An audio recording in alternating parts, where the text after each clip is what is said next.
38.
Crack open that bottle of wine.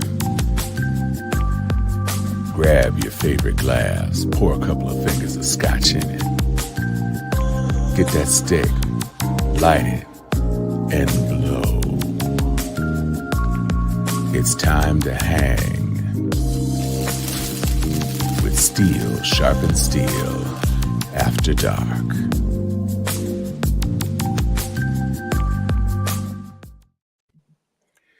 Hello, Sharpies. I'm Tom Cunningham.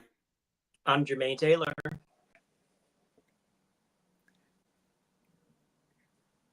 You are muted. She is Joy Stevens, y'all. She is with the blowout. With the blowout.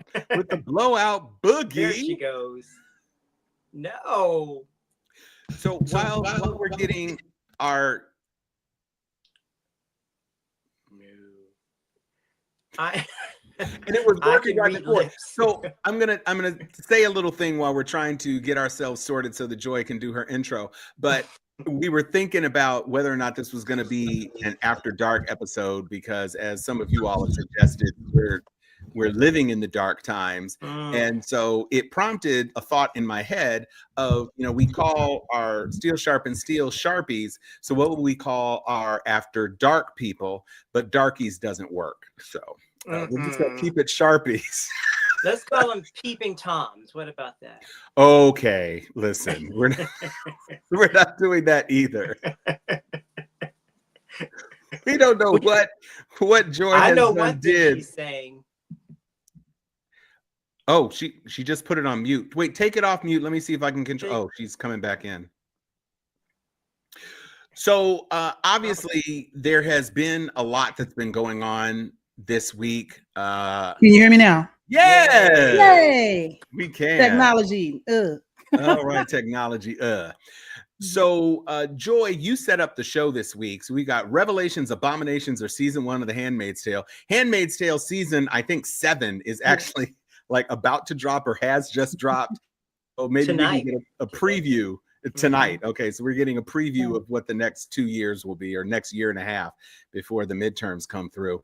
So why don't you let us know, Joy, how you came to this show title and what we're going to be talking about today. So I have tried my best to ignore all the news, but the things that have flooded through my filters is things, the stock market going up and down, suggestions, implications, assertions, allegations, if you will, of insider trading. Marjorie Taylor Greene out here not even knowing how to be stupid. Like enough about that. And then what I saw today was the House passing the SAVE Act. I want to talk about that a little bit, about this continued erosion of rights. But they are trying to take it back. They're trying to take it back to the moment when only land-owning white men could vote.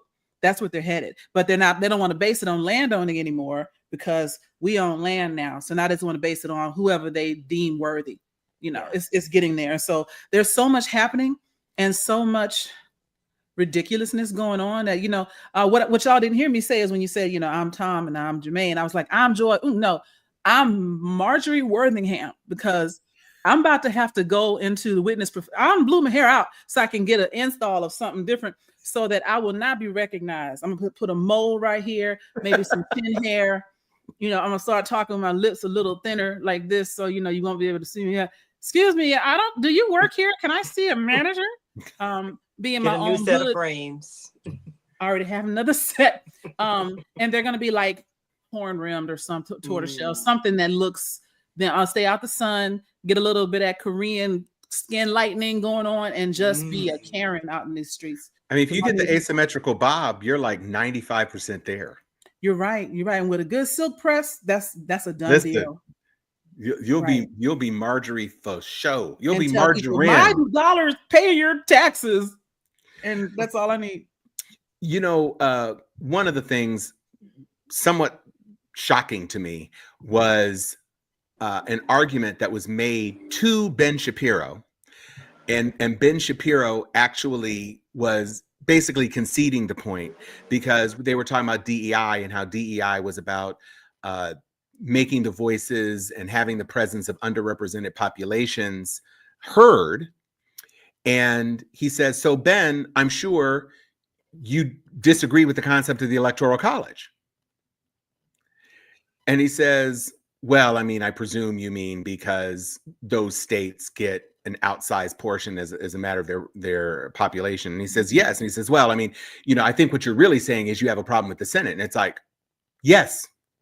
And the Senate, which is directly tied to the Electoral College in that way, because they model off each other in terms of making sure these states that have more buffalo than humans actually have an outside representation in terms of those crucial electoral votes. When you stack them together, you got a solid 25, 30 votes in the hinterlands, Canada South, where nobody lives, but they have all of these extra votes. Right. And it really, when you frame it that way in terms of using language that they understand and can process, although because it affects white people, they would never take it as a DEI argument, but it's absolutely true. If you want to talk about this misrepresentation or overrepresentation or percentages that are guaranteed or having to have a certain number of the XYZ in your pool, the Electoral College is that.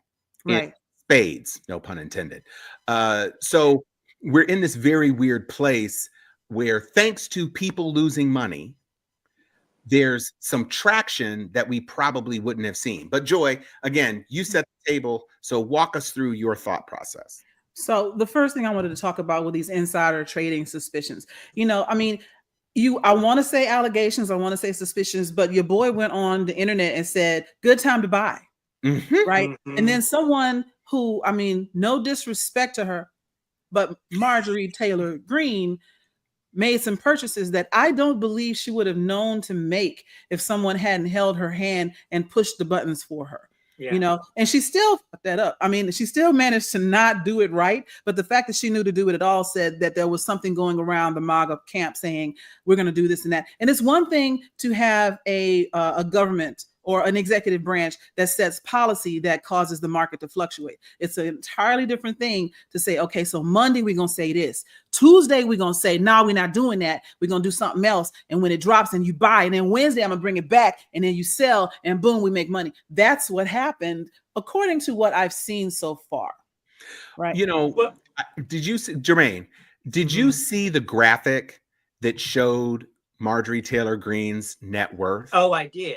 I didn't quite understand it because that's not my world. But when I read the synopsis, I gathered that she had been tipped off. It said off. the net worth of her trades or whatever was $20 million. Yeah. She has been in Congress for what, 6 years? That's it. Give or take. Or maybe 8 years. Came from working collar. Never seen that money. Exactly. Didn't have any money. And with $168,000 a year salary, which she's got to have a house in DC. It's not like you're putting $168,000 in your pocket. Yes, you have stipends and office expenses and stuff like that, but you still have to pay your own way. Yeah. In DC, she might have a roommate. Maybe Lauren Berbert is a roommate. But the point is, she still has to support her kids in Georgia and support a place to live in DC. So $168,000, although it sounds like a lot to somebody living in Georgia, if you actually have to maintain 2 homes, and one of those homes you have to maintain is in one of the highest rent districts in the country, it's not exactly high cotton. And yet you have a $20 million net worth after 8 years when you had a negative $22.17 net worth before you got into Congress. And you're going to sit here and talk about Maxine Waters or somebody else who's been in Congress for 30 years. Exactly that. He took a victory lap today. I don't know what room he was in the White House, but there were some men in the room, and he was saying, well, you just made this amount of money today, and you made that amount of money today. And he was like blatantly saying what these people made as a result of the market fluctuating the way that it did these past couple of days.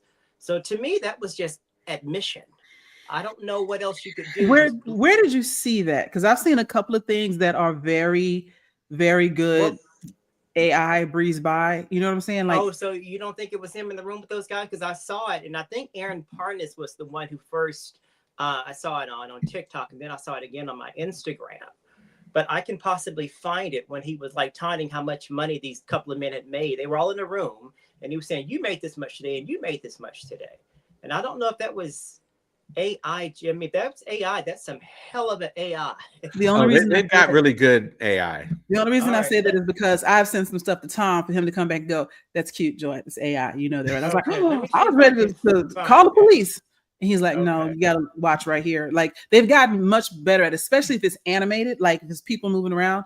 It's almost impossible to tell.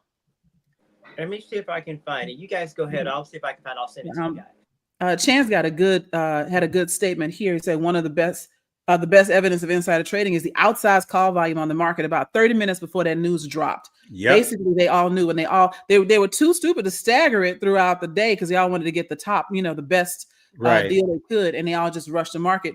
Then 30 minutes later, he's like, "Psych!" and they made out like billionaires. Yeah. Even Elon Musk, who was down. Jed's a millionaire. I love that GED spells Jed. It's beautiful, Jan. I love it. So we had Tesla yesterday. Its stock closed at 221, which is the lowest it's been in a while. And it did shoot up after the tariff pause, but then it dropped down again. So it's not, he's nowhere near the 458 or whatever that he was. And the market rebounded for a second. So you had to know what was going to happen and seize the moment, because it was just a moment. Because the market is we're still headed into a recession/depression. Right. So it had gone up 23% on Wednesday, but now it's down, and it's still down 38% for the year. But exactly, for the year. And what was the deal on Marjorie? Oh, she's full on clowning. Yeah. And it wasn't even like 2 or 3 trades. Like Martha Stewart got sent up for trading on one stock. Marjorie went out and bought thousands of shares of like 20 stocks and has been doing it like, it wasn't even just April 7th or April whatever when we saw all of the disclosures. She had some late March purchases. So she's been in his back pocket and paying attention and getting tips. And if that isn't corruption, I don't know what is. Exactly. And here she is talking about, why are you whining about your stocks? You're just losers. And then you're cheater though. Right. Yeah. She acts very much like new money, That's the thing about it though. It's always, what'd you say? I'm sorry. Go ahead. I said she acts very much like new money. She just doesn't know what to do with it. Can't be quiet with it. Most rich people, they're very subdued. You don't even know they're rich by even looking at their shoes because they're very cheap. You know what I'm saying? And she's very, fragrant with hers and just showing everybody. And I feel like it's going to come to pretty much bite her in the ass pretty soon because she's just not very savvy with anything. Yeah. She's not even new money. I would call her more along the lines of hood rich. People like they get a little bit of money and they buy a fancy car and they like tape dollar bills to themselves and they run around flashing money and they buying out the bar every weekend, and then they're broke and then they're talking about, can you cash out me $30 to pay my light bill like 6 months later because they've blown through it because they don't know how to properly use their money to make it grow. Well, it reminds me of that sketch on Chappelle's show. after reparations, where he pulls up in a truck and he's like, "Me and my family got cigarettes for the rest of our lives. I'm rich, bitch. I'm rich, bitch." So, definitely one of the things that was on my mind this week, which I guess kind of gets to Abominations, is the souring relationship between Orange Lawn Musk and Delon Trump. They were thick as thieves, skin friends, all that, interchangeable, joined at the hip, co-presidents. And now, because Elon has lost about $135 billion in his net worth, $135 billion. He has lost enough money to have solved world hunger. He has lost enough money to have been like the 8th wealthiest person in the world, the 2nd wealthiest person in the world. And he's still the wealthiest on paper. And this is the time, perhaps, because I know we have some very smart people on the show who enjoy watching the show. Is anybody familiar with the term PE ratio? Yeah. So, right. So PE ratio is the price earnings ratio. And for car companies, most of them are mid to high single digits. So like, Ford, GM, Chevy, whatever. About Go ahead. Explain what it is, because you said price earnings. Sorry. So it's the price of the stock related to the earnings. And so it's a multiplier. So if you have a 7 ratio, that means it's very reasonable. Your stock price is maybe a bit higher over your earnings, but it's not crazy. Elon Musk has a PE ratio of 113. So that means the price of his stock as a ratio of the amount of money that the stock earns to pay out in dividends is grossly inverted. He has a market cap. Well, had a market cap. He's under $1 trillion now because he's lost about 200 and he's lost a lot of money in his market cap. So his market cap is bigger than all the other automakers, and the number of units he puts into the marketplace is the smallest. Is by far the smallest. I mean, he's like Peugeot numbers in this country. Peugeot's like, now why am I in this? Why? How did I catch a stray? He's like Saab up in this bitch. Wow. And so, and the Tesla Cybertruck, or Tesla, as Trump says, how embarrassing is it that your best friend can't even pronounce your name right? Tesla. Right. Love the Tesla. It's all computer. He's got the Cybertruck, which is the biggest flop since the Edsel, since the Pinto. This is how badly, since the DeLorean. And not for nothing, is anybody else convinced that he saw Back to the Future and was like, if I make it bigger, it's a Cybertruck? It's literally the same car in high heels. It's just color. And it's about as difficult to operate as a car on stilettos. So you've got this horrible situation where he's created this trash truck. It was supposed to be $37,000. That was supposed to be the cheapest Cybertruck on launch. And we've got 1 million pre-orders. Everybody wants this truck. They've shipped 45,000. So total. So the 1 million pre-orders, which he rode all the way to an increased stock valuation. Oh, everybody wants this truck. Everybody wants this truck at $37,000. Sure. It looks different. People like different. It's stainless steel. So just like your refrigerator, it's impossible to get your fingerprints off it. But it's also a Tesla, and that's cool. And he's a genius. And even though the glass isn't hardly bulletproof, he's really smart. So he's not really smart. And no, he isn't. He's not. No, I'm saying, but that's something I want to talk about when you said, like Chan is saying, Hotobu, we're not using government names. I wonder how close he is to getting his loans called. I'm pretty sure that's why he had XAI by Twitter. But that's exactly why he did. But there's the other thing, is like you just said, that he promised 1 million pre-orders. Correct. And then shipped 45,000. And for reference, it's about 45,000 Chevys in Atlanta alone. Right. And it's weird because I see the trucks but I'm in LA. So yeah, and I'm in Atlanta. I see them, and I have a Tesla, so I'm charging them. So I see them all right. the time. You see them But all I the see time. like 12. You know, I'm not seeing a million. But the fact that he was able to just promise that and not prove it. Imagine if there was a black, and there is a black electric vehicle manufacturer working on some stuff. But imagine if he had said, "Yo, loan me some money because I got 1 million pre-orders." They would have asked for the name, address, and social security number for each one of them people. Yeah. And to sign affidavit or something. This dude just had to say, "Oh, I got 1 million pre-orders," and they're like, "Do you? That's great, white man. You're tall. Let's give you money." And that's exactly what happens. And that's white privilege in a nutshell. I don't have to prove shit, and I don't have to live up. I don't have to take the consequences of my bad actions. And I can have people thinking I'm smart just because I haven't completely failed.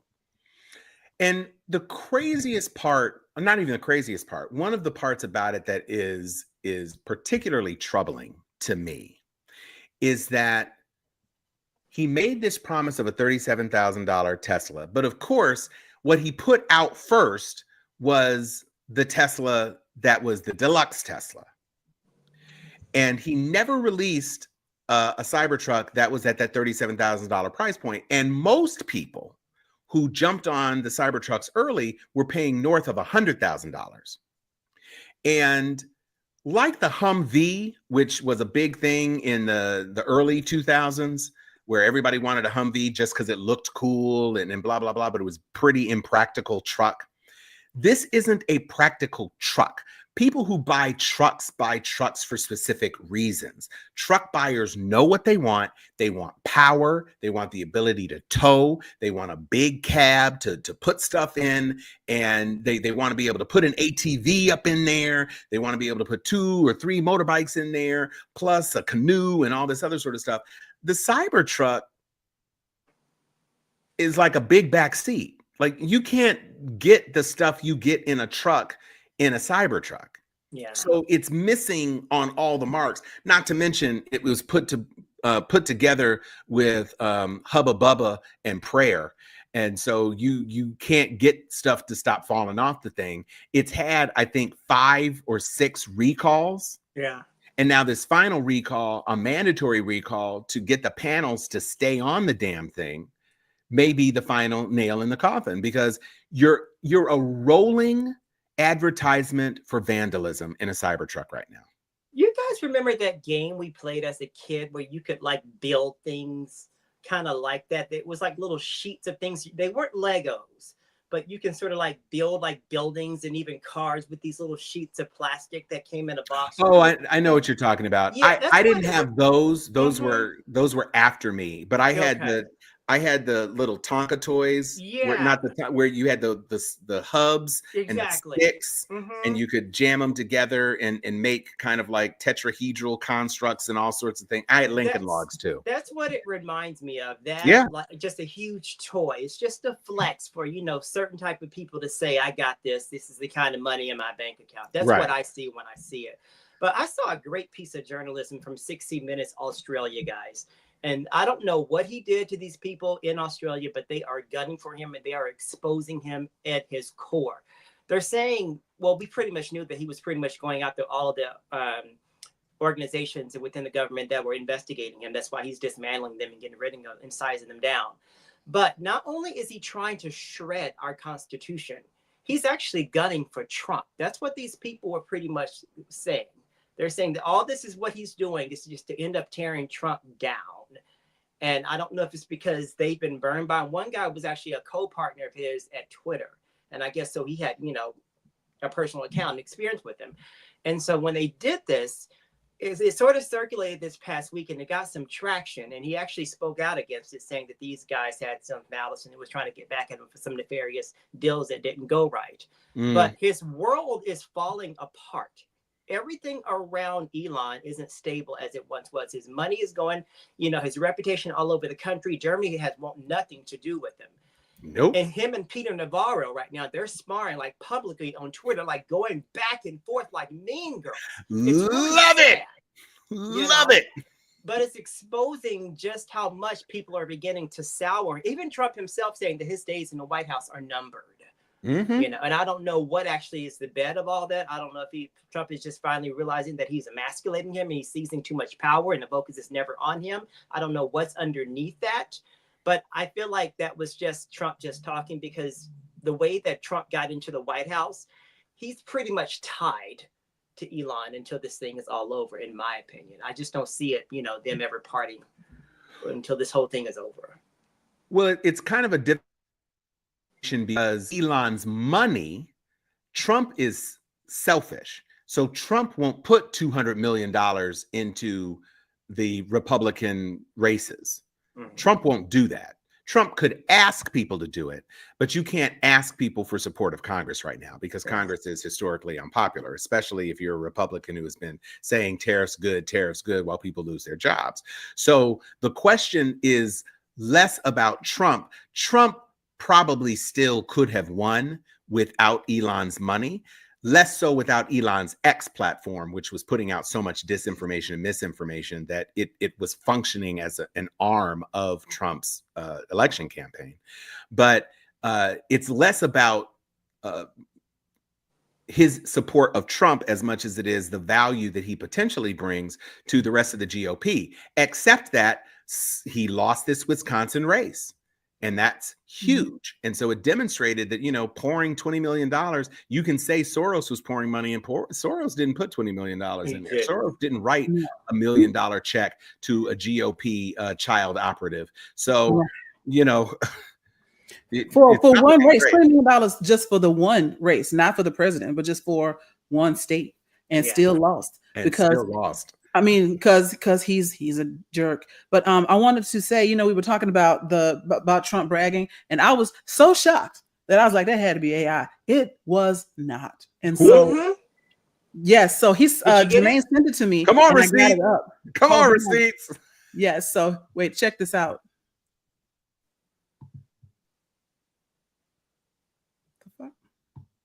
Hang on. Oh, and it's Brian Tyler Cohen, so I know it's real. Yeah.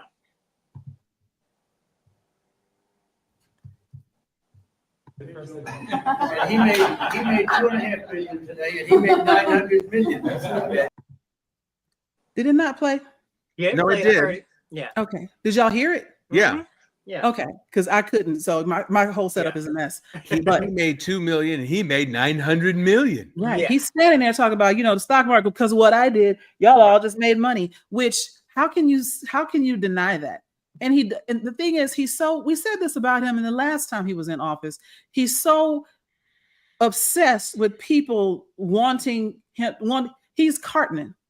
He's so obsessed with wanting people to think he's cool and wanting to be big man on campus that he will sell out the government, sell out the country, sell his own children if he thinks that somebody that he respects will go, wow, dude, that was cool. And so he does not actually have the money that he says he has. And so for him, being around all these actual rich people, he's like, see, I'm one of you. I made all of you money, right?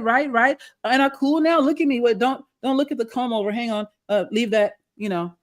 But yeah, he's just patterned himself so much after Putin. It's ridiculous. You know, Putin surrounds himself with oligarchs. He just does. Yeah. So that's pretty much what he's trying to do over here. But little did we know, Putin pretty much killed his oligarchs in the end. You know, they just started disappearing. Right. So these oligarchs that are trying to curry favor with this man better watch their backs at the same time. And that's the difference, because Putin could do that because he was coming from a history of fascism. Right. Trump ain't got that background. No. In the minute you saw what happened when Luigi shot somebody in the street. They were like, "Oh my God, clutch the pearls." Let Bezos come up mysteriously sick or missing. It's gonna be When was he hiding in the bunker during his first term? What was going on when he started hiding in the bunker? Was it a protest outside the White House or something? Yeah, he doesn't have the flex that Putin has. I think it was a protest. I think it may have been some Black Lives Matter type something. This hair is hot. Now I remember why I don't do this often. You need to do a Wella Lawson commercial. Remember Wella Lawson? We're showing our age, guys. One other thing I want to talk about when we're talking about, you know, trade and international espionage, et cetera. Like, I want y'all to remember Canada still give zero fucks about what we do. They are doubling and tripling down. All I see on threads. It was the White House. Thank you. It was the White House protest where he came back out with the Bible. Yeah. Just so he could hold it upside down like the devil and say something stupid. But I'm on threads because I be trying my best to avoid the news. So it's just me and my little K-pop children and whatnot, and a bunch of other people who are excited to find new music. But every now and then something sneaks in, and I got into Canada threads. And the Canadians were like, y'all don't understand. We're very cool. Y'all think we're really nice. We will hold a grudge for generations. The Hatfields and McCoys got nothing on us. One dude was like, we don't go to this country because they disrespected my grandmother in public one time. We stay out of the whole country of like Ireland or whatever. So they're serious about, they've taken the all American stuff off the shelves. They are rejecting things. They're just not buying. And what Americans finally starting to understand is, hey, assholes, you only make up 4% of the world's population. And so even if we're outsized in our consumerism, that's maximum 8% of the world's consumer consumption, aside from drugs. But the drugs are made here, so that's not really going to be a thing. And the guns. So we're going to get high and kill each other, which is what we've been trying to do for years. But China's out here. China's like, we've been playing nice with y'all this whole time. We can do everything y'all do because they don't accept the best and the brightest all the times in our engineering schools. A lot of the things that we make are easily reverse engineered in China. And they're like, we're just not letting people copy y'all because, out of respect. American patents don't hold any weight outside of America. So they're about to copy all the things that you can't get. They're like, this is an American product. Payne got that though. Temu was about to be off the charts. Temu about to have iPhone. Well, yeah. No, but listen, exactly that. They literally made an announcement. Yeah, we don't care about your IP anymore. And before what they were doing, if you go to China, you can get an iPhone knockoff. It looks like an iPhone. The icons look like an iPhone, but it doesn't operate as an iPhone. But they are making all of those iPhones in China. If you think like there's some like the people are blindfolded and they don't know what they're doing, they can take them plans and go right next door and make a J phone. And if you don't think it's going to be exactly the same, you are confused. And the appetite for it has been long ready. I cannot tell you how many cousins of mine, and they shall remain nameless, asked me to go down to a certain place in New York City to send them fake Gucci's. Oh, yeah. Fake Louis. Yo. I cannot tell you how many times I was at the post office sending stuff back, and they was flexing back in Texas like they paid top dollar for it. I was one of them. Yo, I remember we went to. The appetite is ready. Me and my friends went to New York, and we went down in Little Chinatown, and it was so cool because it was like people standing outside, and they had the store said they sold like, I don't know, Skittles and whatnot. And you walk by and they go, Fendi Prada Gucci. There's just a Fendi Prada Gucci. And you're like, what'd you say? And they go, Fendi Prada Gucci. And you go down and there's a basement and a door in the back. And then there's all these purses that look exact. Matter of fact, I bought a fake Fendi that lasted longer than the real Fendi I had. And I was mad because, that real Fendi cost me like a whole month's rent, right? Because I was really trying to flex when I was hood rich and I was trying to flex with a fancy purse. And then I got this little fake Fendi that honestly, I ended up donating to Goodwill one time because I was just tired of carrying. I carried that thing for like 6 years. Yeah. The Fendi tore up in a year and a half because it was too delicate. But anyway, they're all coming for our necks collectively. And there's nothing we can do about it. And Trump keeps saying, we buy everything. We're the biggest market. You're not the biggest market. You do buy a lot of stuff, to Joy's point. But even if we doubled our consumption, and who can do it when you can't afford anything? Right. But even if we were to double, we still don't represent the biggest market. There are hundreds of millions of people in Brazil, hundreds of millions of people in Nigeria, hundreds of millions of people, billions of people in China, billions of people in India. We're not that big. And to say that we don't need anybody, except we do. We need everybody. Right. And that's you can make a car here without getting parts that are manufactured someplace else because it's so much cheaper to manufacture those parts someplace. And he's saying, well, they're going to have to come back to the United States. My dad was in the automobile business. He retired from the automobile business. You can't spin up a factory in a weekend. No. You just can't do it. So it's going to take years, 3 years. You might not even still be on this earth, Mr. President, by the time you actually get a factory. And then once you get it there, you say a 90-day pause. You're going to bring the factories back, assemble the factories, hire the workforce, and train the workforce in 90 days? But you're like, but where are we going to grow this type of workforce to begin with? Because we have long as a people moved from that type of labor. Right. You know, we're doing a lot more things in our heads now. So I don't even know where they're going to cultivate this entire factory-driven workplace to begin with. It's all a fallacy because you're talking to that and you're mentioning AI at the same time. So it's all a fallacy. Because here's the thing. Factories are made out of wood, metal, concrete, wood, steel, and concrete. We don't make enough wood and we don't make enough steel to support our own needs. So we can't make the factory itself without foreign goods. Matter of fact, I remember when he first announced those tariffs before the end of the year, last year, several steel producing companies started buying up parts that they needed and materials that they needed to be in advance of the tariffs. And they cut certain company that I don't know the name of, but they cut their employees' annual bonus because like, we need this money to stock up on some stuff in case these tariffs come in. And everybody didn't do that. And so you can't build a factory because you need the steel from China to build a factory. Yeah. You know, I'm sorry, I don't know what you're gonna. The lumber. Steel, you're tariffing. Exactly. And Canada has a lot of the lumber that we use. You know, a ton from across becomes because there's so many parts of Canada that are inhabited but not heavily. Yeah, they're heavily forested. And you don't necessarily want logging to come back into the United States because it'll be the Dust Bowl all over again. The trees that we have left, we need to hold on to the soil. Listen.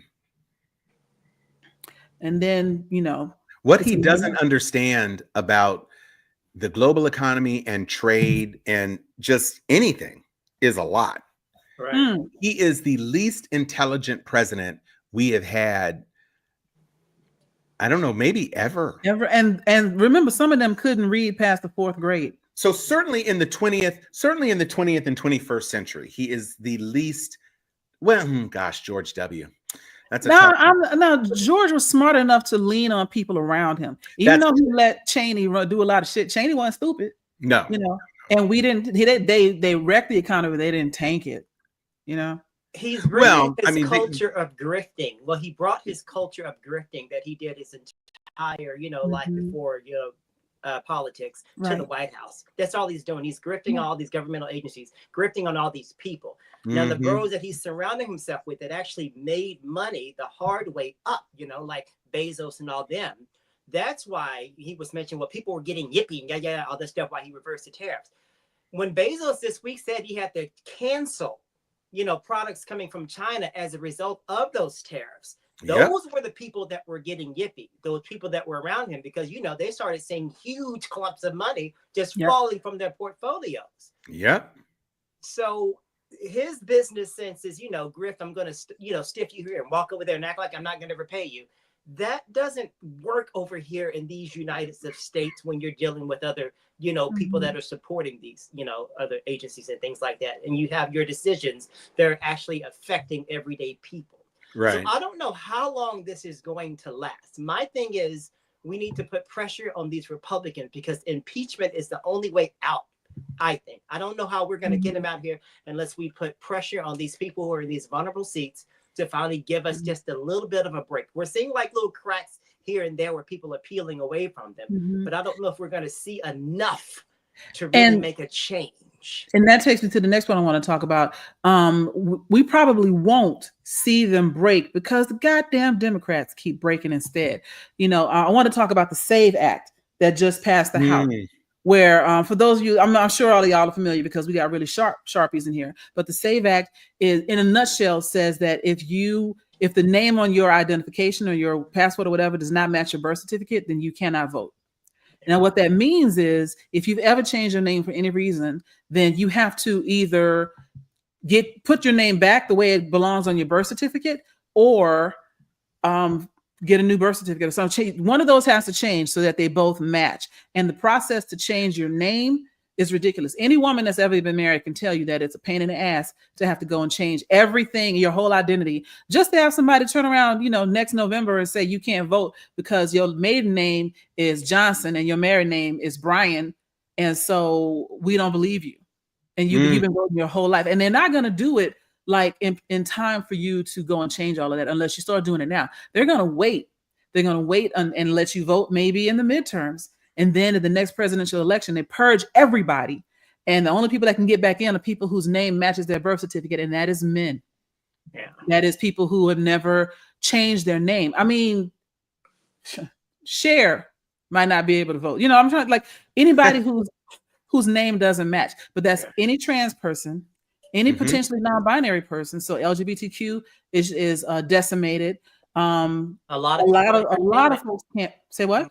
A lot of people in entertainment. A lot of people in entertainment, right? That's not even your real name. So that guts, the liberals in Hollywood. And then a good 30% of women, will just not be able to vote. They'll wake up and nobody really thinks about it going into Super Tuesday. They show up to vote like they voted every election for the last 20 years. And all of a sudden, oh no, not you.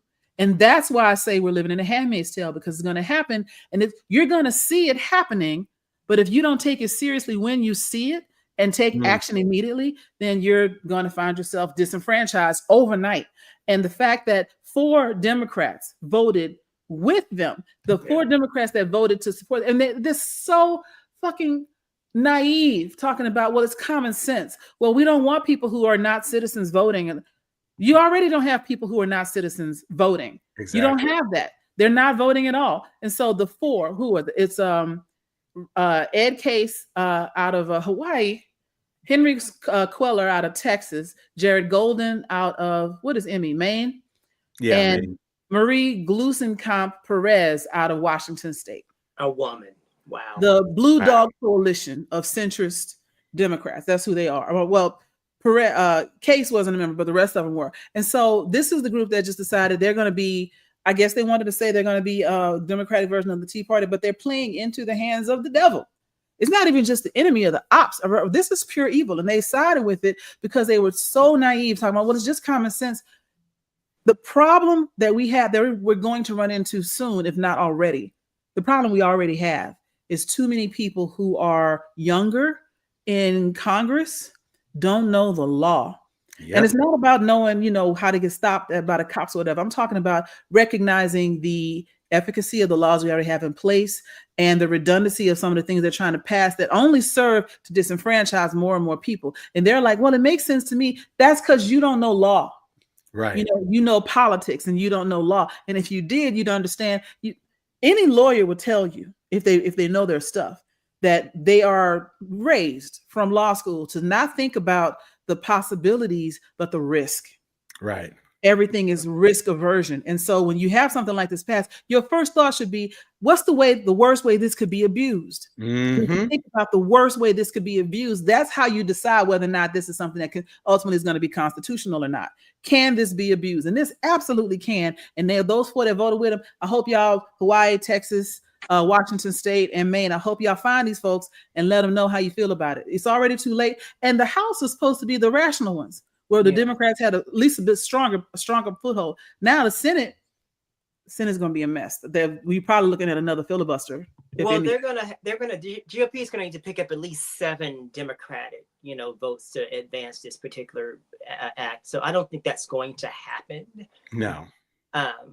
I have a hard time trying to figure out which 7 Democrats that might even lean towards voting in favor of the SAVE Act. So I'm pretty sure it's going to die when it gets to the Senate. Not to say that it won't live again at some other time and they'll keep trying to push it. That's why these midterms in 2026 are paramount. So important. And the way we're going to do okay. But then sometimes I kind of wonder how short memories can be. And, we'll find ourselves like razor thin, just about to lose it all over again. Yeah. I want to go back to something that Bob put up earlier. Breaking news: the Supreme Court sided with a deported migrant and orders the U.S. government to bring him back from prison in El Salvador. And they'll be like, well, we don't know what happened to him. We don't know where he is. Knowing they know where he is, but they absolutely do. To me, the last thing I wanted to talk about, which is now we're on a watch list. Yeah. I was joking around about the whole witness protection thing, but like for real, watch your backs, because they're monitoring everything. You've heard about them pulling phones when people come back from overseas or whatever, or just travel in general. Yep. ICE has been rolling up on people talking about we're doing a wellness check. You are not fucking child services. Yeah. Why are you up here doing wellness checks? And who are you checking on? I saw a video earlier today from a lawyer who he was working with a woman that I think was trying to get her permanent visa or what have you. Yes, so I saw that. Yeah. He pulled up recording when he got out the car, and it was like 5 or 6 ICE agents talking about, we're just doing a wellness check. He goes, why? What did this? I've never heard of this. I've been working with this woman for years. What are you talking about? Yeah. You could tell it was a brother from the voice. Yeah. And he talked them back. He's like, if y'all want to meet her, you can set up time in my office and come talk to her if you want. Yeah. And they just slowly kind of trudge away. Not a badge out, not a uniform, and nothing. They roll up in jeans and t-shirts talking about, I just want to talk to you. Just come outside. But wait, did you see the video of these guys in suits that came knocking on this woman's door talking about, hey, do any of your neighbors speak Spanish? We have a special, what are you talking about? Why are you at my house asking if some of my neighbors speak? Oh, well, we have a special award that we want to discuss with them. There's a special event that's happening that we want to tell them about. She's like, yeah, I don't know anything about that. All right, so okay, well, if you think of any neighbors that speak Spanish, that is wild. And they're counting on people not understanding that they're due process throughout all of this, but they're counting on people not knowing that and not having adequate representation or something at their disposal when they come to the door, so they can just be swift away. If you knew exactly what to say, you can stave those people off, but a lot of people don't. I'm still hearing reports that the buses here in LA in the morning times, they're not even at capacity anymore because they're afraid that those buses are going to be raided. Yep. People are moving differently because these raids, as we're talking about them, people are seeing all of these accounts on social media, and it's terrifying that population. It really is.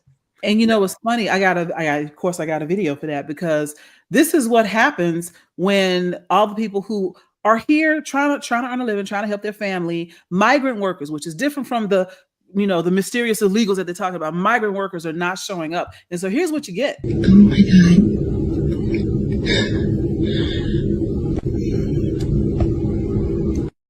Go outside in the sun all day. Just swole. And I wasn't even sure what I was looking at. Yeah. I thought he had a mask on. He ain't built for that life, pretty much. Let me show you one more time. Let me look at this. Oh my God.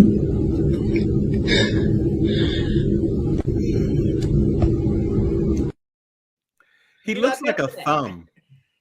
He looks like a thumb. Yeah. So his wife was taking that video because said the caption said there were no more migrant workers to come to the job, so they called my husband back in, and he had to spend all day out in the sun. And why? You know what? For them to be the master race, they ain't built for. They can't handle spicy food. They can't be out in the sun. They can't. They can't lift with their legs. Like, it's just a whole lot. They don't wash them anyway. But it's just a mess. I think. Go ahead, Jermaine. But the flex is real. Have you guys been noticing what our Department of Homeland Security chief is doing right now? Kristi Noem. Is it Kristi Noem? Yes. She's cosplaying as so many things. It is just ridiculous. She's the spirit of Halloween store by herself. No, but it's the spirit of intimidation. When I was in Texas these past couple of weeks, I heard these ads scaring people. Oh my God. That's funny. And I actually know we have to say it. So Hatobu said, because talking about the picture that Joy shared, was that Odo from DS9, and I reminded me of someone, but Rene Auberjonois is probably turning in his grave from being compared to his face is baked. Right. That is crazy. That is multi-level sunburn. Yeah. Y'all ain't built for this, but that's what you wanted. Not built for this life. Not built for this life. Woo. I still keep. I've moved. I moved since so we got the green background now. It'll be decorated as soon as I can sucker somebody into finding studs in this wall and hanging some things. But I really thought that I might be able to get away from the paranoia that I had been feeling since 2016. And I had a moment when Biden was in office where I could take a breath. But now it's funny, like the anticipation run up to January 20th felt like, what's going to happen, what's going to happen. And then it started happening. I was like, oh, okay. Yeah. It's just as bad as I thought. And so I've moved my shotgun from my closet to under my bed. I know where all the shells are. I got a knife. I got a Crocodile Dundee level, damn near machete. Come at me if you want to. I'm gonna cut you from a foot away knife. And it's sharp as fuck too. And the reason I have these things is because I am starting to believe that I am going to have to go on the run at some point. Not necessarily from the government, but from the cult. Because they're not going to want to believe they've been conned for, at this point, 12 years, right? They're going to want to believe anything else. And the easiest lie to believe is it's them darkies' fault. And look at her. She looked like she got money. This is the same reason that Rosewood went down, right? It's the same reason that Tulsa went down. She looked like she got money. She shouldn't have that because she's Black and I'm white. I should have what she has. And I don't want to work for it because I shouldn't have to. I deserve it. It's my God-given right. And I'm going to kill her and take what she has. And there you have it, But it's like Eddie Murphy said, you walk over, you're gonna limp back. I feel like the mood shifted, when people started looking at their 401ks, and I'm talking about everyday people. Right. My uncles and aunts, when they saw that their worth had dramatically reduced as a result of what was going on. And I feel like collectively across the world, people were like, wait a minute. This is what can really happen. I'm actually seeing this in my life, how it's affecting me. I'm not going to ever be able to stop working. Right. So I feel like that right there settled on the entire country. Yes. And thus we started moving like, okay, how are we going to get through this? And we need to make more noise. Now, Black folks, we've been trying to, toe the line. We didn't go protest. We've been, holding on to every line dance we see online, Yep. media. Because we can't, but we're beginning to not crack, but we're like, whoa, this is actually affecting my bottom line. I heard this young white woman, I don't know who she was, but she was on, I think this was on TikTok, and it was stitched into one of my friends, Uncle Dan. And the stitch was, he goes, oh, so now you mad, because you could hear the inflection in her voice. She was like, we voted for him and, and we support everything, but we know we didn't think it would affect, like our lives and our money, the way she affected, the way she emphasized we knew he was going to, it's like the meme. We knew he was going to fuck over somebody. We just didn't know he was going to fuck over us. I never thought the leopards would eat my face. Oh, I never thought the leopards would eat my face. It is so incredible.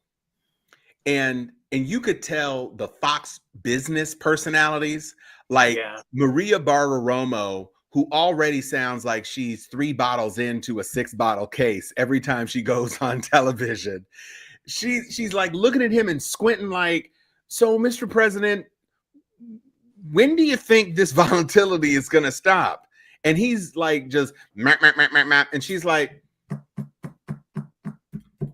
yeah, but like, this is a historic drop and nobody really knows what's going on. Not one person, I have not heard a single person ask the question, sir, how long does it take a factory to get built? They don't think like that. Nobody has ever said that. And Carolyn Levitt, we were talking about the migrant who the Supreme Court ordered returned. And yesterday, when the Supreme Court said, well, we're saying he doesn't need to come back, she got up in front of those people and cheered as a resounding victory. What you got to say now? Caroline, what you got to say? Right. Because, so is our only line of defense the courts, guys? Like, what is it? What do you think? Well, until the midterms. Yeah, that is the checks and balances. That's checks and balances. Yeah. when the midterms hit, and again, it was disappointing, though not surprising, that the 2 seats in Florida,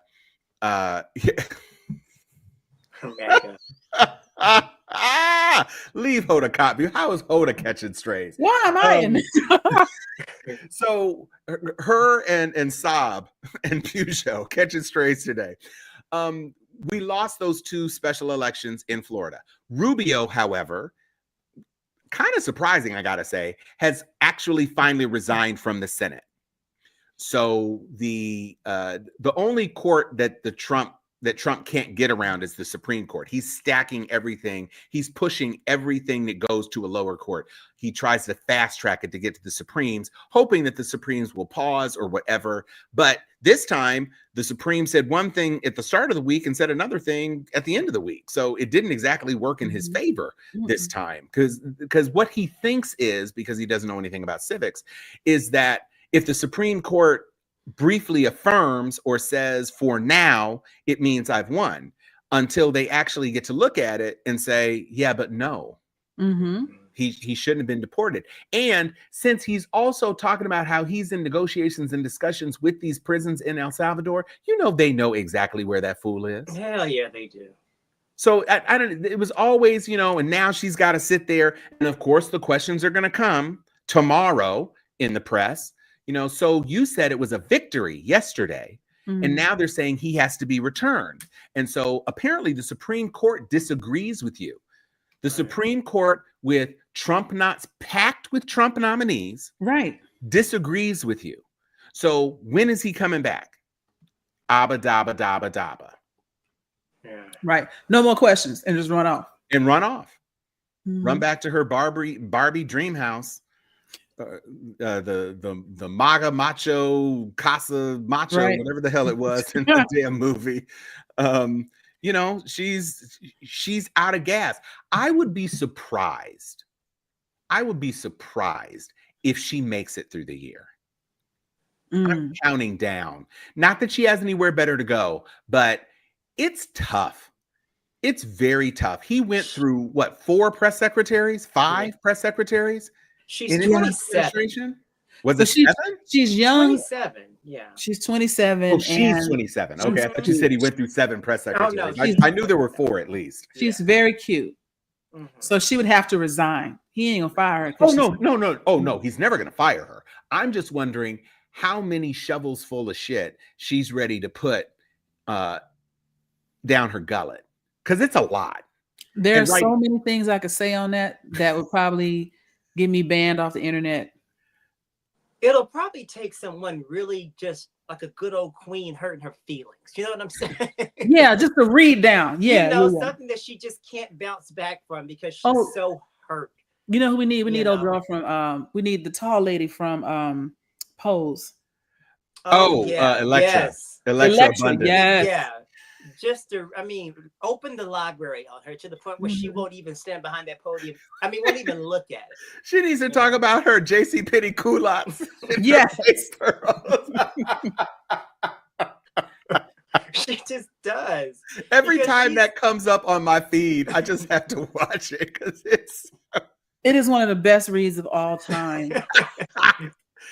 Read and Papa Pope saying, "You are a boy." Yeah. Those two. I saw that today. That came up on my feed. Probably because I put it up there. Because I posted it. I posted again. Like, this is one of the best reads of all time. It was probably, I said, one of the best monologues ever filmed. Joe Morton is a national treasure. Yeah, he is. And such an apropos position he held. Yeah. Any thoughts on the hands off protests? I was gonna say, did you sit back with your 92% cup of coffee and watch them people out your window, or did you actually step out? If I hadn't trapped myself in this little box right here so I could do this, I would pick up my computer and show you. I got that 92% print from Nikki Free. It's one of the first things I put up on my wall. That's right. It's on the hallway, the entrance coming from the door. It's the first thing you're gonna see is I don't give a fuck. Right. Yeah. I sat here, I watched television, I was getting deeper into Paradise. I still haven't finished it. I started watching anime. I watched like a whole season of Solo Leveling. It's awesome.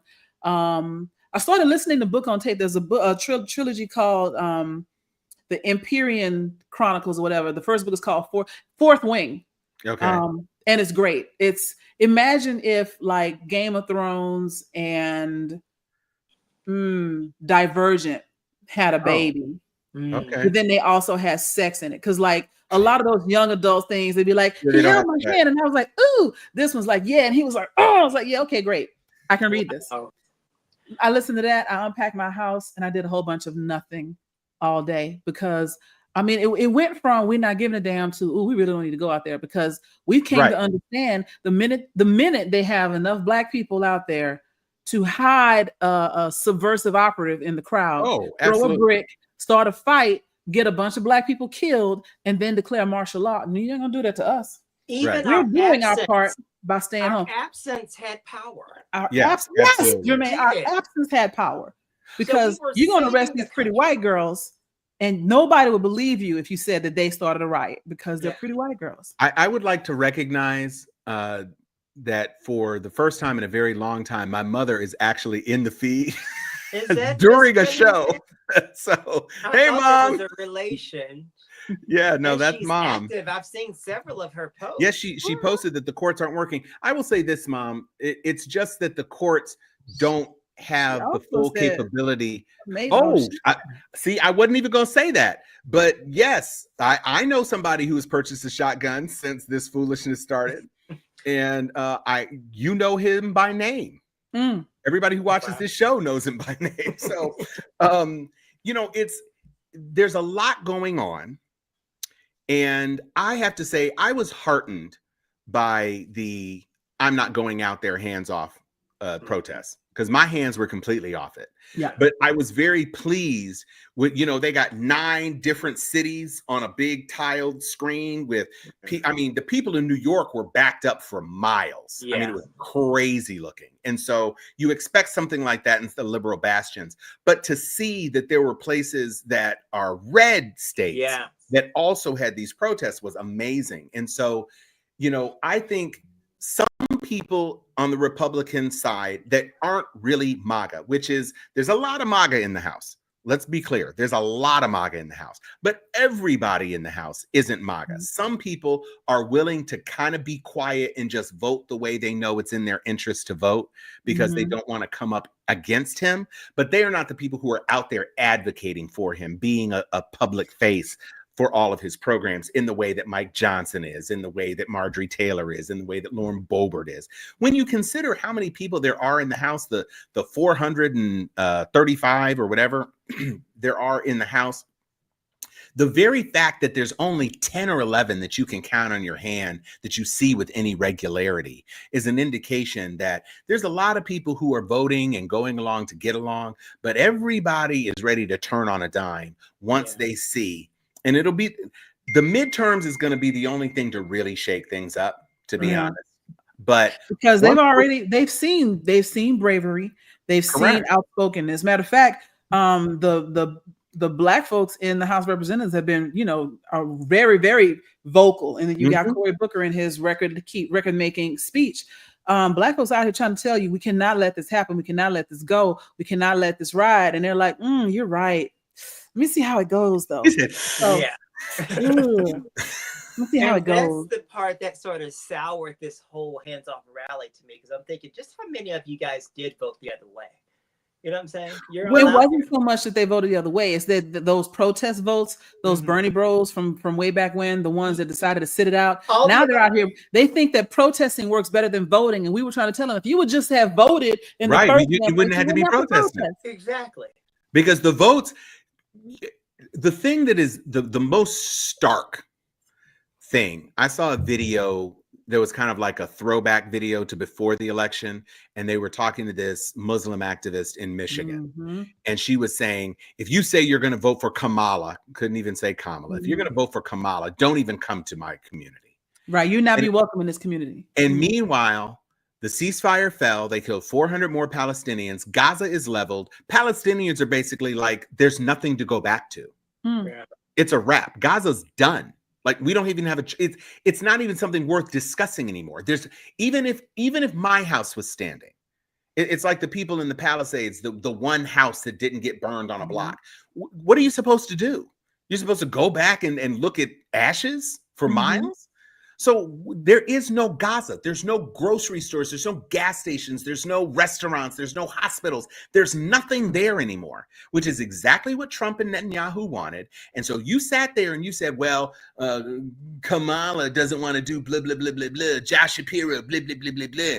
She rolled over on Josh Shapiro out of support for Palestine because Josh Shapiro was too much of an Israel hawk. Say what? It's not even in the news anymore. When's the last time you had a headline about Gaza? It's not even. Well, no, the last time you had it is when they broke the ceasefire and killed 400 Palestinians. Yeah. But the Palestinian, you talk about hands up, hands off. The Palestinians have thrown their hands up. Yeah. There's no place for us anymore. There's no Palestine anymore. There's no Gaza Strip. There's nothing. It's all been destroyed. And so all of you people, and you can say whatever you want to say about Jill Stein and this, that, and the third. Jill Stein was never going to win. And you're in this country. You're in the country you live in. And you were not going to have a third party who was going to win. And so you withheld your vote. You did what you wanted to do. And now you have reaped the whirlwind. Yep. You can't go back and change it. And what are you going to say now? Oh, I don't think the Democrats have learned their lesson. So we're going to vote for J.D. Vance. Okay. Speaking of J.D. Vance, because I didn't want to let this go. Y'all heard about his little choice words about the Chinese. And, oh, you didn't hear this? No. So he says, we borrow money from Chinese peasants who can't even afford the things made by Chinese peasants. He said that in a nationally televised interview. And if you think the Chinese let that go, you am thinking wrong. That's because I'm not with him. Being president. Because I'm not with him. And when I tell you, you talk about realistic AI video, first of all, there are a series of AI videos which are absolutely hilarious.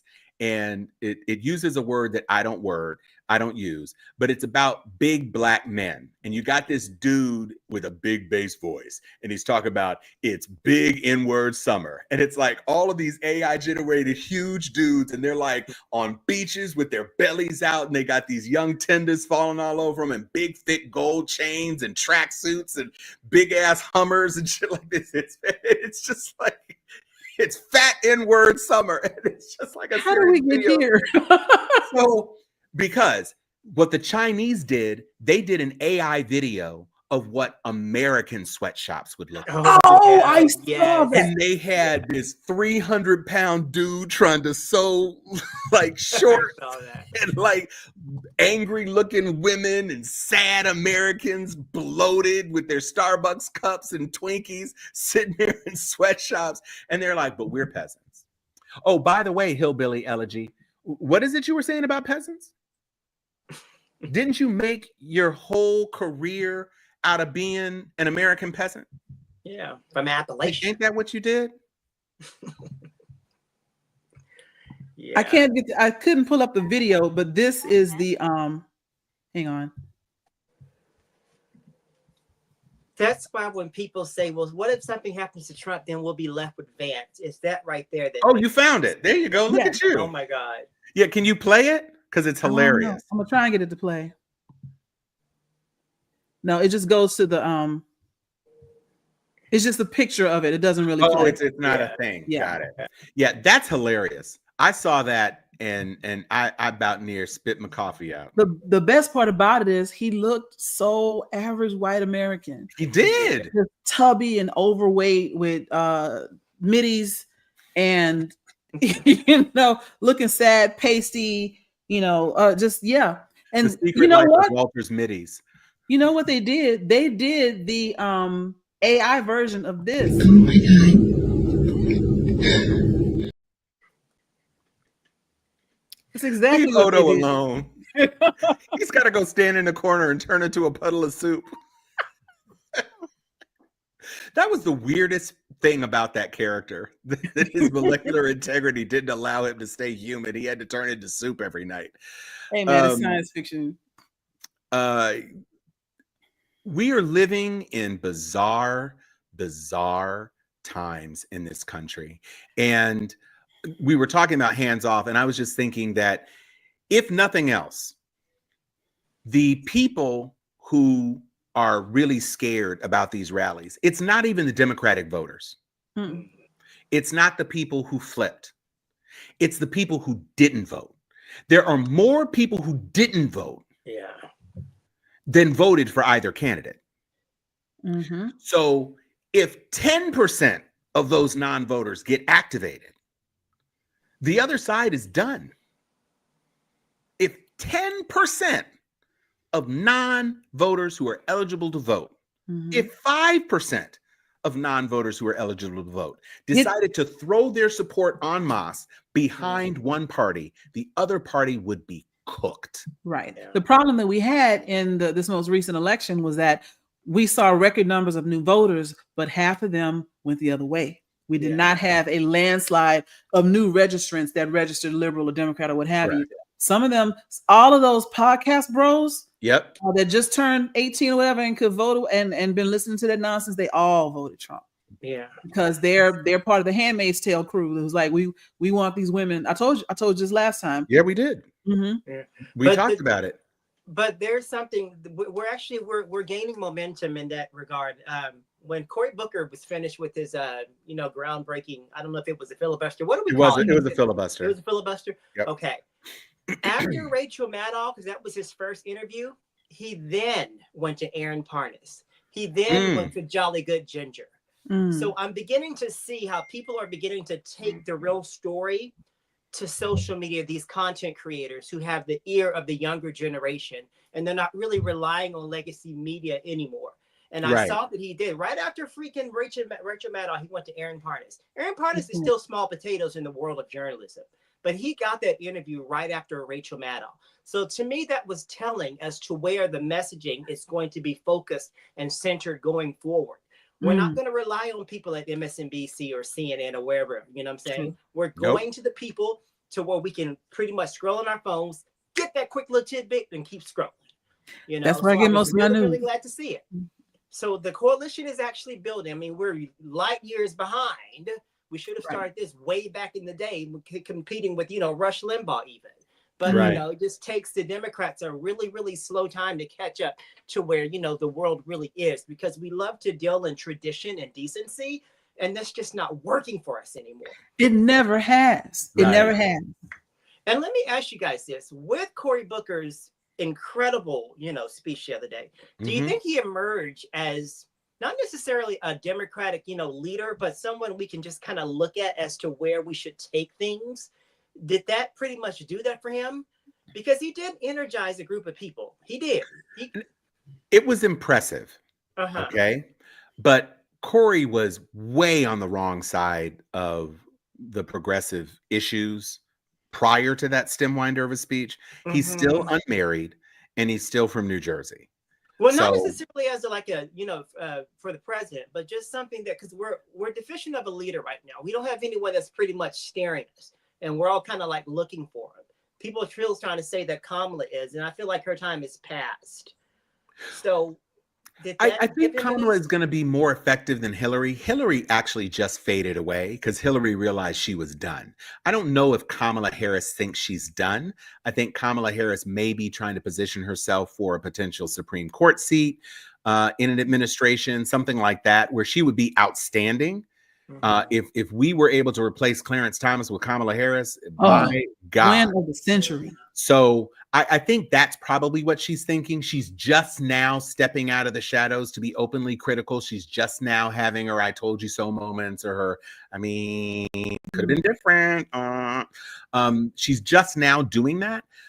So I don't know that she is going to be the leader, because I do think we need. I'm just basing this on the reality. The only reason she lost, if it was Kamala Harris would have beat Trump. Yeah. Let's be clear. You needed a penis to beat him. And that's where we are in this country. I mean, it's absolutely crazy. But as far as leadership, not only do you need a penis, you probably need a white penis. Yeah. And she left hers at home. She did. But he wasn't gonna. Doug is too soft. You know, you need somebody. God, wow, walked right into that one. They just spewing out of your mouth. Oh, come on now. You didn't need to carry the metaphor on. So I think Josh Shapiro could be the guy. Because he's very forceful, but the whole situation, the Israel ties, is probably tough for him. I don't know that there's a clear person. Not gay Buttigieg. No. Are you talking about leader of the Democratic Party? Or are you talking about running for president? I'm talking about a leader who can galvanize people. Exactly. And I think Pete Buttigieg can galvanize. I just don't think he can be a candidate in the next cycle. Well, I feel like I was going to settle on Pete as being, the one that we would look to keep us, rallied, to keep the troops going. I feel like he's that voice because he's very progressive and he has a way with words and he knows how to cut a bitch down. Oh, yeah. No, if Pete Buttigieg actually got to have a one-on-one interview with Carolyn Levitt, I think she'd stand up before the interview was done and walk out. I mean, for sure. Razor sharp with that. Oh, no, he's brilliant. He is as capable a politician as I have experienced in my life. Yeah. Chan, you're going to jail. I just want you to know that right now. No, Hotubu is going you're going to jail. I will say this. Jasmine Crockett sure is trying. Jasmine Crockett reminds me, she seems to me to be a prematurely reincarnated, I just blanked on her name, reclaiming my time. Oh, Maxine Waters. She's a prematurely reincarnated Maxine Waters. But she's better than Maxine, I think. She's better because I think if Maxine had been born the same time that Jasmine was, she'd be Jasmine. Yeah, there's some age differences and generation differences there, but the same fuck y'all thought type of moment, I don't know that there is a man, which is why Jasmine is getting so much time, because Jasmine, there is not a television interview that will pass Jasmine by. If she said, hey, I'm available, she's instantly signed up. There's not a man on the Democratic side, except for Pete Buttigieg. Buttigieg also gets time. There's nobody else who is really out there taking the fight to Trump in that way. And I'm sorry, Adam Schiff, you're a fine senator, but no. And certainly not Chuck Schumer. Jamie Raskin. Jamie Raskin is also out there a lot. He's probably like up there with Jasmine in terms of his critiques. And the other guy, Moskowitz, is also Moskowitz is younger though, and so Raskin's a bit older and he feels a little bit more traditional. But Jared Moskowitz is younger and has a little bit of he's unafraid to throw jokes in the chamber and talk a bit of trash. So again. Go ahead. What about AOC? Do you think that she is like run out of runway or?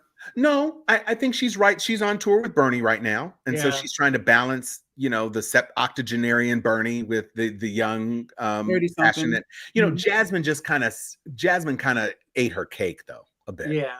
Well, we need those types for the demographics that they speak to. Like Jasmine is going to make sure that Jerome and Shanique will stay at the polls and vote. You know what I'm saying? Right. For sure. Whereas Raskin knows that demographic that he pretty much served, the older, more refined. We don't mind getting in your face, but we're not going to get too in your face to where there's going to be confrontation. Right. Whereas Moskowitz is willing to take the fight in that way. Exactly. So because our party is so diverse, we need those people to speak to them and keep them coming. Yeah. What happened? We lost him. Yeah, he keeps he backed out. Okay. So are you back? There he is. Yeah. Okay. So any other things that y'all wanted to cover? We're about 1 hour and 18 in right now. I would just like to say if we can turn to some lighter topics, because we used to always lean into the media. I'm happy to lean into a couple of things that I am champing at the bit to watch. I am very interested, and I've heard mixed reviews, but because it's Viola Davis, I'm going to be trying to watch G20. I have it queued up on my TV right now. I am watching The Residents. If you haven't watched The Residents, it's very good. It is Aduba as a black Sherlock. autistic Hercule Poirot. Yeah. It's set in a murder in the White House, which is with Giancarlo Esposito, who is having a huge year between Brave New World and now this role, arguably the lead role in this piece. And then Sinners.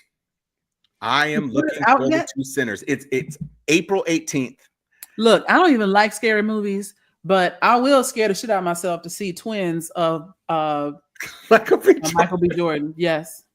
Yeah, I don't think there are too many sisters who are going to resist that. I heard he's in an undershirt at least at some point, and so I will be watching that. Well, somebody in my my nerd chat said, with them big ass teeth, he'd be a hell of a vampire. Damn. You can't hardly. He ain't lying. That's messed up. But some people are saying, and this is the Ryan Coogler who directed Creed 3 and Black Panther and Fruitvale Station and a bunch of things. Some people are saying that Sinners is his best movie yet. Ooh. And that's saying a lot. It is, for it to be a horror movie on top of all of that. A genre picture. And so right, because it looked like and my first thought was this is From Dusk Till Dawn homage or something like that. But it looks, for it to be his best work, that's saying a whole lot. Well, and I mean, I love that it's a period piece. He's assembled an astonishingly good cast. Delroy Lindo's back on the big screen for the first time in a while. You had from more recently from Loki, but from Lovecraft Country is where I fell in love with her. Yep.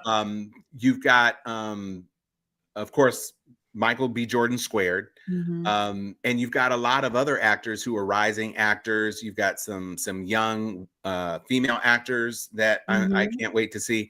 It's really exciting. And I will say this, just because it's going to be coming to streaming soon. I actually saw it in the theater because I have A-List. If you can divorce yourself from the fact that Jonathan Majors lost his career for domestic violence, Magazine Dreams is an intense watch. Okay. It is one of those performances that if it had come out like in the aftermath of Creed 3 before things took a turn, it is he's acting. I heard it was an Oscar-worthy performance before everything blew up. And he is acting. But I never need to see that movie again. It was a tough watch. It was like 12 years a slave for me. Yes. Oh, God. I watched it. I was impressed by the acting. I would not want, like I said, 12 Years a Slave. Lupita Nyong'o earned the hell out of that Oscar. I never want to see that movie again. I have never watched it again. It was tough. And this is one of them. This is a tough movie to watch. But man, it is a performance. It is a performance. And it's already leaving theaters. It's too early. It was released too early in the year for people to probably remember it. And thanks to the voicemail messages or the voice recordings that his ex put out there, where he kind of admitted that maybe he did strangle her, I'm sure not much more is going to happen with him, at least in the short term. He did marry Megan Good though, so that's the first sister he's ever had a relationship with. Right. And then I guess since I'm filling Aaron Pierre and Tiana Taylor, you all go on ahead and I love that video. She goes, "Please let me get my back blown out in peace." Bye. I'm just, it's great to see Black love thriving. Hey, Sam, you can go back and watch it from the beginning, Sam. We thank you for coming on in the final 4 minutes of the show. I did have one. I like to try to find. Go ahead. Go ahead, Jermaine. I didn't hear you. It was my phone. It kind of froze. We've been freezing a lot. You guys freezing? No, I'm freezing a whole lot over here. All right. Anyway, so on the Broadway stage, Candy Burris is pulling in record profits as a result of her producing Othello on Broadway with Denzel and what's the guy's name? Jake Gyllenhaal. Yeah, Jake Gyllenhaal as But Iago. you know, out the gate, I heard that Denzel wasn't as crisp as he normally was. They said in previews he yelled out "line." Well, so I have heard the same. I have heard that already in the first however many days or weeks or whatever it's been on, because it's a limited run. It ends in June. It has a hard stop in June. Yeah. It is sold out, and it is already the most profitable Broadway play in history. Yeah. Already.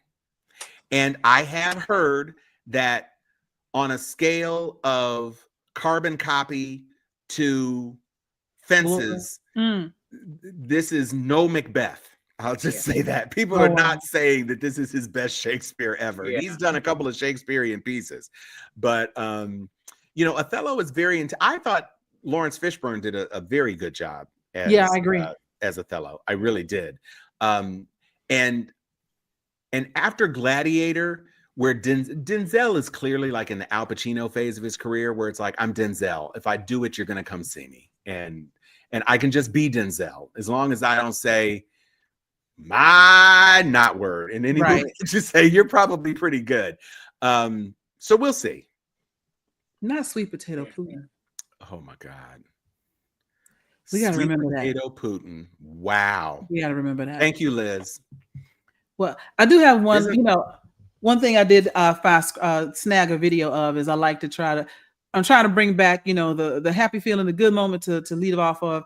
And you all know the racist history of swimming pools and how the happy feeling in the good moments. Yes. And you know, it's not that black people don't know how to swim, is that they would cement in swimming pools just so. Can you hear me? Or are you just talking over me? What are you doing? Can you hear me? There we go. I can hear you. I can. Okay. I'm just going to show this video since I'm having some struggles. Yeah, there we go. Let's just do that.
First of all, can we just say, y'all thought we couldn't swim?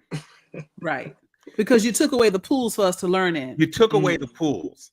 Don't get it confused. And it reminds me of a quote that was on my feed today about a quote that Jesse Jackson said. And he was being interviewed and somebody was talking about how Black people succeed so well in sports and everything. And the guy was expecting that he would say something about DNA and how we were bred or whatever. And he said, how long is a football field? Yeah. 100 yards. How high is the basket? Sports has fixed rules. There's only so much you can cheat. But you put us on a field where you tell us this is where you need to get, this is how far it is, and you can't change the rules in the middle of the game, and we're going to stomp you every time. And these young men, Jermaine, first of all, Jermaine might as well have been a fish, because when he launched off that thing and barely came up until half the pool was gone, and then kicked it into overdrive, and old boy next to him was like, oh, come on, man. Yeah. How we get Michael Phelps up in this thing? Right. She meant else. She said, "Is anybody else swimming?" Right. Yeah. Yeah. By the 'Cause he time was we got to literally out the there by end, himself. you That's know it swimming was they bad because when old boy finished, you didn't even see the other swimmers come up before you stopped the video. They were that far behind. They were a lap behind. Yeah. It was crazy. Mm-hmm. So going ahead and keep it. Was that DEI? That's No. Was that DEI? It was opportunity. That's all it was. Was that a trans athlete competing in the thing? Mm-hmm. It was just an opportunity. That's all. Right. That's all we need. Yep. All we need. Magic happens when opportunity meets preparation, and Come that's on. what you had right there. And speaking of that, if you want to see Terrence Howard not saying Maine every 5 minutes, you can watch the movie Pride, where he plays about the swimmers of an all-black swim team. So a very rare appearance of Terrence Howard not acting like a well-coiffed pimp in his movie. So anybody have anything else before we log off for the evening? I just want to remind everybody to stay at home, Yes. to disengage, to keep an eye on your personal business, your portfolios, your people, your family, your health care. Be very particular about your health, because that things are looking a little shaky up in here. Take care of yourself and your family, because we still don't know what's about to happen. We don't know what's going on. Here, here. Even if you weather a storm, you're still in a storm. That's right. Yeah. So be careful. And I say take care of yourself, because worrying about something, they say worrying is just worshiping a problem that hasn't happened yet. There it is. So don't worry about things. Just prepare for the best that you can. And once you get all your prep stuff together, like I still have, like I said, shotgun under the bed, knives and whatnot. And I got some water filters, some activated carbon charcoal, and some straws that allow you to turn rainwater into drinkable water immediately. And it's not even about being out in the wilderness. It's about them cutting off social services. Right. The the pipes run from the government. If they decide, I want to be like Flint. I need to be able to catch rainwater on my balcony and drink it. So anyway, be ready for crazy. And I want to say this too shall pass. That sounds really trite, but it won't last forever. Mm-hmm. You just gotta make sure you last longer. Yeah. Wait, I love this. DEI, deep end of the Indian Ocean. I will just shout out my man Frank Herbert. I must not fear. Fear is the mind killer. Fear is the little death that brings total obliteration. I will face my fear, will permit it to pass over and through me. And when it is gone past, I will turn the inner eye to see its path. Where the fear is gone, there will be nothing. Only I will remain. Remain, people. Remain. Remain. Yeah. It's wild that you said that. I got that sticker right here on my computer. I got it from Dragon Con last year. But Jermaine, you got anything to add? Go back and read Invictus and let it do whatever it needs to do for you. Listen. Yes. Listen. Short and sweet. Well, not short, but yes, yes. It pulls me out every time. If for some reason I find a little bit of, okay, I'll open my door and leave the house again. There it is. Well, with that, ladies and gentlemen, Sharpies, we thank you for another visit with us in Steel Sharp and Steel After Dark. I'm Tom Cunningham. I'm Jermaine Taylor. And I am Isabel Rose. And this is Steel Sharp and Steel. We'll be back next week with another exciting episode. Thanks, everybody.